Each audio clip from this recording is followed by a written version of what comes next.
Right, ఇక digital exclusive లో మనం చూస్తున్నాం. ఇప్పటికే అమెరికా స్టాక్ మార్కెట్లు భారీగా పతనంలో కొనసాగుతున్నాయి.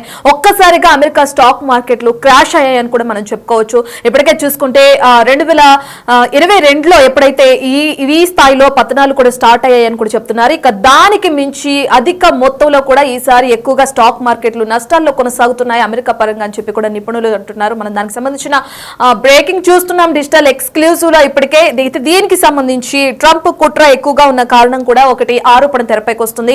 ఎందుకంటే ఏదైతే ట్రంప్ ఒంటెద్దు పోకడలతో కూడా ఇప్పటికే ఈ విధంగా అమెరికా స్టాక్ మార్కెట్లు నష్టాల్లో వెళ్తున్నాయని కూడా చెప్తున్నారు. దీని వెనుక ట్రంప్ కుట్ర ఉందనే ఆరోపణలు కూడా తెరపైకి వస్తున్నాయి. దానికి సంబంధించిన బ్రేకింగ్ మనం చూస్తున్నాం. అమెరికా స్టాక్ మార్కెట్లకి సంబంధించి అధిక అమ్మకాల ఒత్తిడితోనే అమెరికన్ మార్కెట్లు కూడా ఈ విధంగా నష్టాల్లో చవిచూస్తున్నాయని చెప్పి కూడా చెప్తున్నారు. ఇంకా ఇది దిగజారే అవకాశం కూడా కనిపిస్తుందని, టెన్షన్ కూడా పెరుగుతుందని కూడా అర్థమవుతుంది మనకి.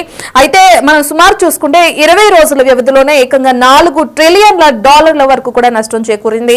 అంటే సుమారుగా 349 లక్షల కోట్ల మేర కూడా తుడిచిపెట్టుకుపోయిందని చెప్పి కూడా ఇప్పటికే ఒక అంచనాకు వచ్చారు. అయితే ఫ్రాన్స్, యూకే వంటి కొన్ని దేశాల జీడిపి కంటే ఇది చాలా ఎక్కువ మొత్తం ఉంటుందని కూడా అంటున్నారు. ఈ కీ పరిణామంతో అగ్రరాజ్యంలో ఆర్థిక మాంద్యం నెలకొందనే వాదనలకి మళ్ళీ ఊపందుకున్నాయని కూడా మనం చెప్పుకోవచ్చు. రైట్, ఇక దీనికి సంబంధించిన పూర్తి డీటెయిల్స్ అందించడానికి మనతో పాటు బిజినెస్ అనలిస్ట్ పాపారావు గారు ఉన్నారు. ఒకసారి ఆయనతో మాట్లాడదాం. Right sir. Hello sir. నమస్తే అమ్మ. నేను బిజినెస్ అనలిస్ట్ ని అనకండి, నేను ఎకనామిక్ అనలిస్ట్ ని. బిజినెస్ అంటేనే నాకు, కాబట్టి ఎకనామిక్ అనలిస్ట్ ఉన్నాను ప్లీజ్. Thank you. ఓకే అండి. మనం చూస్తున్నాం ఇప్పటికే ట్రంప్ కి సంబంధించి ఏదైతే ఈ నష్టాలు చవిచూడడానికి ప్రధాన కారణం ట్రంప్ కుట్ర ఉంది దీని వెనక అనే ఆరోపణలు తెరపైకి వస్తున్నాయి. అయితే దీనికి సంబంధించి ఎలా చూడొచ్చు అంటారు ఓవరాల్ గా? కానీ కుట్ర అనేది చాలా పెద్ద మాట. అట్లా కుట్ర చేయాల్సిన అవసరం ట్రంప్ కి ఎదుర్కొంటది అనేది.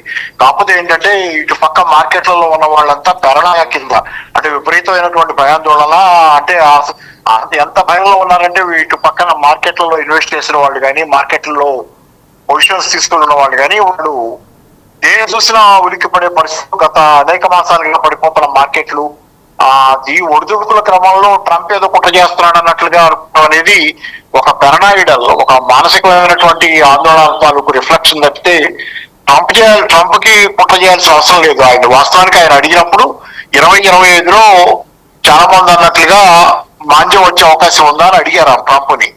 ఉండొచ్చు అన్నాడు ఆయన. దానికి ట్రంప్ కుట్ర చేస్తున్నాడని చెప్పడం అంటే మన భయాందోళనలు ఏ తీవ్ర స్థాయిలో ఉన్నాయి అనేది ఆలోచించవచ్చు. కాబట్టి ఏంటంటే గత నుంచి అనేక మంది చెబుతుంది. ఈ మధ్యకాలంలో ఒక ఆయన పేరు కూడా గుర్తులేదు, ఫిబ్రవరి నెలలో మార్కెట్లు పూర్తిగా సంక్షోభంలో పడతాయి అనేది ఆయన చెప్పడం, క్రైసిస్ అవుతుందని చెప్పడం. అలాగే దీనికి చెప్పుకోవడానికి కాదు కానీ నా పుస్తకం కూడా ఉంది, మానవాళికి మహోదయం అంతం కాదు ఇది ఆరంభం అని. దాని ముందరి వర్షన్ అయితే సమాధిలోకి సామ్రాజ్యవాదం అనే 2 పుస్తకాలు, వ్యాసాల సంకలనాలు. ఎప్పటి నుంచో 20 సంవత్సరాలు 25 సంవత్సరాల నుంచి కూడా నేను అమెరికా వ్యవస్థ ఈ రోజు ఉన్నటువంటి పరిస్థితి వస్తుంది, ఆ దిశగానే అది ప్రయాణం చేస్తుందని 5 ఏళ్ల నుంచి చెబుతున్నాను నేను కూడా. ఎందుకంటే అమెరికా వ్యవస్థలో ఉన్నటువంటి డైనమిక్స్ అనేవి అంతిమంగా పతనం దిశగా అమెరికా వ్యవస్థను నడిపిస్తున్నాయి. కాబట్టి ఏంటంటే అది ఏ క్షణానైనా పతనం ఉంది అనేది అనేక సంవత్సరాలుగా అనేక మంది అనుకుంటున్నాం. ఇప్పుడు అది ఆ పాయింట్కి బహుశా చేరుండొచ్చు. కానీ దీన్ని ట్రంప్ ఆపాదించడం పొరపాటు. ట్రంప్ మామూలుగా మీడియా వాళ్ళకి వచ్చినప్పుడు ఇదేంటంటే ఏమన్నా మాంద్య అవకాశాలు ఉన్నాయి 2025లో అంటే ఉండొచ్చు అన్నాడు ఆయన. సహజంగానే ఆయన ఉన్నమాట ఉన్నట్టు మాట్లాడటం కొన్ని సందర్భాలు. ఆయన పట్ల నాకేమీ మంచి అభిప్రాయం లేదు, కానీ ఆయన తప్పు కాదు ఇది. ఆయన ఏదో కుట్ర చేయటం, ఆయన దేశం మీద ఆయన ఏదో కుట్ర చేసుకుంటాడు. ఆయన ఏదో అంటే ప్రధానంగా ఏదైతే ఉందో ఆయన అధికారం చేపట్టిన తర్వాత అటు అమెరికా ఆర్థిక వ్యవస్థ సంక్షోభంలో ఉంది. దాని కారణంగా ఇతర దేశాలకు సంబంధించి మనం చూసాం, మొన్నటి వరకు అధిక పన్ను వసూలు చేసి అధిక పన్నుని ఎక్కువగా పక్క దేశాలకి మోపడం, అందులో మన భారత్ కూడా ఉంది. అదే కారణం చేత ఇప్పుడు ఆయన అధికారంలో ఉన్నారు కాబట్టి ఆ ట్రంప్ కుట్ర ఉందనే ఆరోపణలు వస్తున్నాయి. నేను దానికి సంబంధించి అడిగానండి. అంటే ఆయన దేశం కోసం ఆయన టారిఫ్లు సంబంధించి ఇతర దేశాలు తన ఎగుమతుల మీద ఎక్కువ టారిఫ్లు వేస్తున్నాయి, తన దేశంలోకి మాత్రం తక్కువ టారిఫ్లతో ఇతర దేశాల సరుకులు వస్తున్నాయి. ఇది ఇంబ్యాలెన్స్ అనేది చెప్తా ఆయన అబ్జెక్షన్స్ చెప్తున్నాడు. ఆయన ప్రధానంగా ఏంటంటే దీని మీద అందుకే ఆయన దేశాన్ని ఆయన కాపాడుకోవడానికి ఆయన చేసే ప్రయత్నంలో టారిఫ్లు మీరు వేస్తే నేను అంతకంటే ఎక్కువ టారిఫ్లు వేస్తాను, మీరు టారిఫ్లు తొలగించండి, నేను టారిఫ్లు తొలగిస్తాను, నువ్వే బేరసారాలు పెడతాడు. ఆయన పద్ధతిలో ఆయన అమెరికా సిస్టమ్ మునిగిపోతున్న పడవలాగా ఉన్నటువంటి పరిస్థితి అమెరికా సిస్టమ్ ది. అట్లాంటి పరిస్థితిలో ఉన్నటువంటి అమెరికాని కాపాడుకోవడానికి ఆయన శాయశక్తిలో ఆయనకు తోచిన మార్గంలో, అది తప్ప ఒప్ప అంటే అది తప్పని మనకు అనిపిస్తుంది. మనందరికి, నాకు కూడా తప్పని, అమెరికాలో ఆయన ధనవంతులకు అనుకూలంగా విధానాలు తీసుకుంటున్నాడని నేను కూడా అనుకుంటున్నా.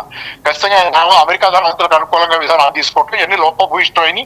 అలాగే ఆయన విధించిన టారిఫ్లు ఇట్లాంటివన్నీ కూడా విదేశాల నుంచి వచ్చే, దేశంలోకి వచ్చే సరుకుల మీద అంతిమంగా ఆ దేశంలో ధరలు పెరగడానికి కారణం అవుతుంది, దేశీయ ప్రజల సమస్యలను పెంచి మరింతగా అమెరికా మునిగిపోవడానికి కారణం అవుతుంది, తప్పిపోటీ కాదు. కాబట్టి ఆయన వచ్చిన మార్గంలో ఆయనకున్నటువంటి బ్లాక్ మెయిల్ పద్ధతులు, వ్యాపారస్తుడిగా గతంలో లావాదేవీలు ట్రాన్సాక్షనల్ గా ఉండటం, ఈ పద్ధతుల్లో వాడుతున్నాడు. ఆయనకి 2-3 కిటుకులు ఉన్నాయి ఆయన దగ్గర. బేసిక్ గా చెప్తే ఆయనకి పెద్దగా దూరదృష్టి తెలివితేటలు ఉన్న వ్యక్తి అని నేను అనుకుంటాను. ఆయన చాలా మేధావిని అనుకుంటున్నారు ఎవరన్నా కానీ, ఆయన దగ్గర 2-3 కిటుకులు ఉన్నాయి. ఆ 2-3 కిటుకులతోనే ఆయన మేధావి కాడు. మేధావి తత్వం కాదు అది. మామూలుగా ఆయనకున్న వ్యాపారంలో నేర్చుకున్న 2-3 ట్రిక్స్, ఆ ట్రిక్స్ వాడి ఈ రోజు ఇతర దేశాల మీద వాటిని భయపెట్టి భయాన దారిలోకి తెచ్చుకొని అమెరికాని కాపాడుకునే ప్రయత్నం ఆయన చేస్తున్నాడు. అదైతే చాలా కష్టం, అది సాధ్యం కాదు. ఇన్ని దేశాల ప్రపంచంలో ఆయన భయపెట్టడం సాధ్యం కాదు. ఏదో క్షణాన్ని అది పెంచుకోవటం అనేది అనివార్యం. అమెరికాలో మానవ అనేది కూడా అనివార్యంగా వస్తున్నది కూడా నిజం. అది ఎందుకంటే ఆయన మీడియా అడిగిన ప్రశ్నకి వేస్తాను అంటే అక్కడ దాన్ని ప్రత్యేకంగా దాన్ని ఆయన నోటితో ఆయన చెప్పింది కాదు, మాంద్యం రాబోతుందని. మీడియా అడిగిన ప్రశ్నకి ఆయన అవును రావచ్చు అన్నాడు. అది సరే, మనం ఇప్పుడు ఏదైతే అమెరికా స్టాక్ మార్కెట్లు నష్టాల్లో జరగడం కానీ, ఇప్పుడు మీరు చెప్పినట్లుగానే ఇదంతా ఓవరాల్ గా చూస్తే దీని ఇంపాక్ట్ ఎంతవరకు పడే అవకాశం కనిపిస్తుంది అంటారు ప్రపంచ ఆర్థిక వ్యవస్థ పైన? స్టాక్ మార్కెట్లు గత 5-6 నెలలకి భారతదేశంలో అయితే సెప్టెంబర్ నుంచి పత్రంలో ఉన్నాయి. రికార్డు పత్రం 96 తర్వాత అనుకుంటే ఇది మళ్ళీ రెండోసారి. కాబట్టి ఏంటంటే ప్రపంచవ్యాప్తంగా ఉంది. ఎందుకంటే ప్రపంచవ్యాప్తంగా చాలా మంది ఈ రోజు షేర్ మార్కెట్ లో ఇన్వెస్ట్ అయ్యి ఉన్నారు.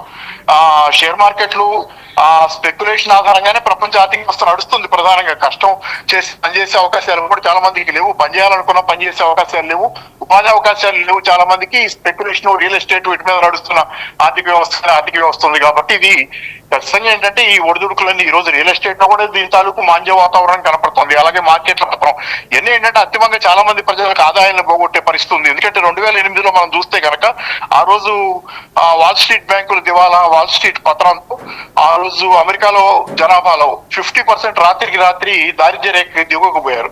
అమెరికాలో దారిద్ర్య రేఖ అంటే $19,000 సుమారుగా సంవత్సరానికి. దాని కిందకి వెళ్ళిపోయారు. దారిద్ర్య రేఖ భారతదేశంలో పావర్టీ లైన్ అంటాం. పావర్టీ లైన్ కింద ఉన్న కటిక పేదరికంలో ఉన్నట్లు. 2008 అమెరికాలో సంక్షోభం మొదలైనప్పుడు అమెరికా జనాభాలో 50% మంది రాత్రికి రాత్రి పేదరికంలోకి జారిపోయారు. కాబట్టి అలాంటి పరిస్థితులు మళ్ళీ వస్తున్నాయి. 2008 తర్వాత వాయిదా వేయగలిగారు, సంక్షోభాన్ని వాయిదా వేయగలిగారు వ్యవస్థ. అమెరికా గవర్నమెంట్ డబ్బులు ముద్రగొట్టి డాలర్లను దాన్ని జనాల్లోకి చలామణిలోకి తెచ్చి ప్రజల కొనుగోలు శక్తిని కాపాడుతున్నట్లుగా చేయగలిగింది. కానీ అది కూడా పోయింది. ఈ రోజు అవకాశం కూడా పోయింది. డబ్బులు ఇంకా ముద్ర కొట్టిన కొద్దీ, డాలర్లు ముద్ర కొట్టిన కొద్దీ అమెరికా ప్రభుత్వం ద్రవ్యోల్బణం పెరుగుతుంది. కాబట్టి అమెరికా ఇక అది కూడా చేయలేని స్థితిలో ఇక ఈ రకంగా మార్కెట్లు సంక్షోభంలో పడ్డాయి. జనాల చేతిలో డబ్బులు లేవు, వాళ్ళకి ఉద్యోగాలు లేవు, వ్యవస్థలో సంక్షోభం అనేది బయటపడుతుంది.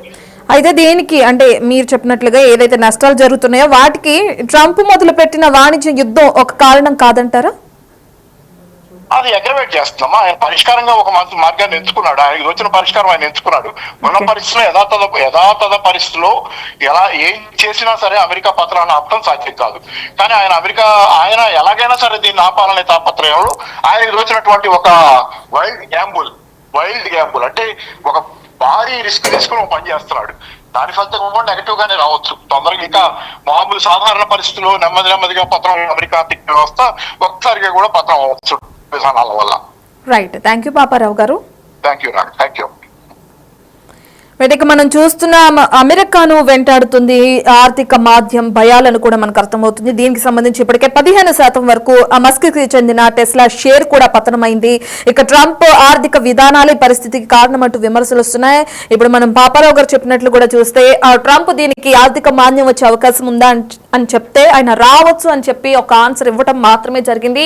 దానికి సంబంధించి ఆయన ఏదైతే నిర్ణయాలు తీసుకున్నారో అవి అంతగా ఎక్కువ కారణాలు చూపించకపోవచ్చు, వాటి ఇంపాక్ట్ చాలా తక్కువగా ఉండకపోవచ్చు అని చెప్పి కూడా ఆయన అంటున్నారు. ఇక ట్రంప్ మొదలుపెట్టిన వాణిజ్య యుద్ధం కూడా ఒక కారణంగా కూడా విశ్లేషకులు చెప్తున్నారు. ఏదేమైనప్పటికీ మనం చూస్తే 20 రోజుల వ్యవధిలోనే 350 లక్షల కోట్ల వరకు నష్టాన్ని చవిచూసింది అమెరికా స్టాక్ మార్కెట్ అని కూడా అర్థమవుతుంది.